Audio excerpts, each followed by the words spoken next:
उत्तर प्रदेश की राजधानी लखनऊ में खाकी पर रेप पीड़िता से यौन शोषण का गंभीर आरोप लगा है। आरोप है कि आशियाना थाने में तैनात दरोगा धर्मवीर शाही ने रेप केस की विवेचना के दौरान पीड़िता को शादी का झांसा दिया और इंसाफ दिलाने का भरोसा दिलाया, लेकिन उसी भरोसे का फायदा उठाकर उसके साथ कई बार थाना क्षेत्र में ही मिलकर शारीरिक संबंध बनाए।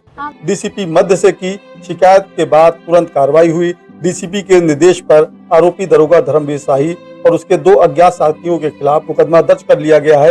आरोपी दरोगा को तत्काल निलंबित कर दिया गया है और हिरासत में ले लिया गया है। फिलहाल पूरे मामले की जांच एसीपी कैंट को सौंपी गई है। पुलिस का कहना है कि जांच में जो भी तथ्य सामने आएंगे उसके आधार पर सख्त कानूनी कार्रवाई की जाएगी।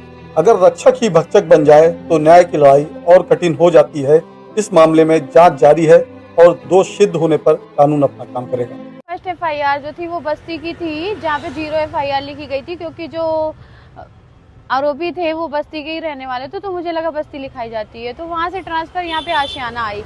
आशियाना जब आई तो इन्होंने जो है ना, ये केस धर्मवीर शाही के पास आया, एसएसआई धर्मवीर शाही जो कि आशियाना में पोस्टेड हैं। इनके पास केस आया। इनके पास जब केस आया तो उन्होंने कहा इसकी विवेचना हम ही कर रहे हैं, सारी चीज़ें हम देख रहे हैं। देखते देखते इन्होंने कहा कि केस काफ़ी पुराना हो चुका है, तो इसके लिए हमें शारीरिक संबंध बनाना पड़ेगा। तो इन्होंने कहा शारीरिक संबंध तो हम तुमसे बना रहे हैं, बट हम समाज में हर जगह तुम्हें एक्सेप्ट करेंगे एज ए वाइफ के रूप में और शादी भी करेंगे तुमसे।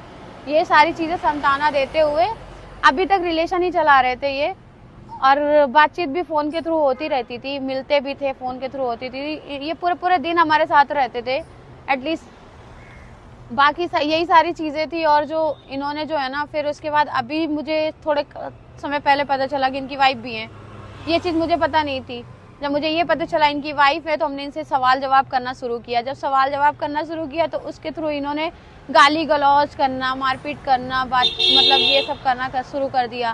कभी इतना ज़्यादा नहीं मारे हैं थे, बट अभी 30 तारीख को मैं मम्मी की दवाई लेने गई हूँ तो इन्होंने धोखे से मुझे बुलाया। मैंने ही किया था कि कहाँ हो, तो इन्होंने बोला कि इनके दोस्त आए थे, इन्होंने कहा सर की तबीयत खराब है, फ़ोन कर लो एक बारी। तो मैंने फ़ोन किया तो फ़ोन उठाया तो कह रहे हैं आप आशियाना थाने के पास आ जाओ, मैं मिल रहा हूँ वहाँ पे। तो मैंने कहा चलो ठीक है, मैं हॉस्पिटल लेके चलती हूँ अगर ऐसी कोई प्रॉब्लम है। तो इसके लिए वहाँ पे मिलने के बाद इन्होंने जो है ना, फिर वही मैंने सवाल किया। जब आप कुछ बोल रहे हो तो मैंने जवाब सवाल करूँगी ना, कि आपने मेरे साथ जो है ना यूज़ किया, मेरा इस्तेमाल इतने दिन से कर रहे हो, शादी भी नहीं कर रहे हो, शादी क्यों नहीं कर रहे हो, करो। तो इस चीज़ के लिए मैंने बोला तो कहने लगे कि जो है ना, मैं शादी तो नहीं कर पाऊँगा, ऐसा कुछ बोले। उसके बाद जो है ना मारपीट करने लगे, बहुत ज़्यादा मारा मुझे, जो कि मेरा चेहरा पूरा स्याह से पड़ गया था, हाथ और छप गए थे चेहरे पे, अभी भी निशान है चेहरे पे। हर हाथ भी जो है ना दर्द हो रहा है हाथ में, और मैं सो भी नहीं पा रही हूँ, इतना दर्द हो रहा है।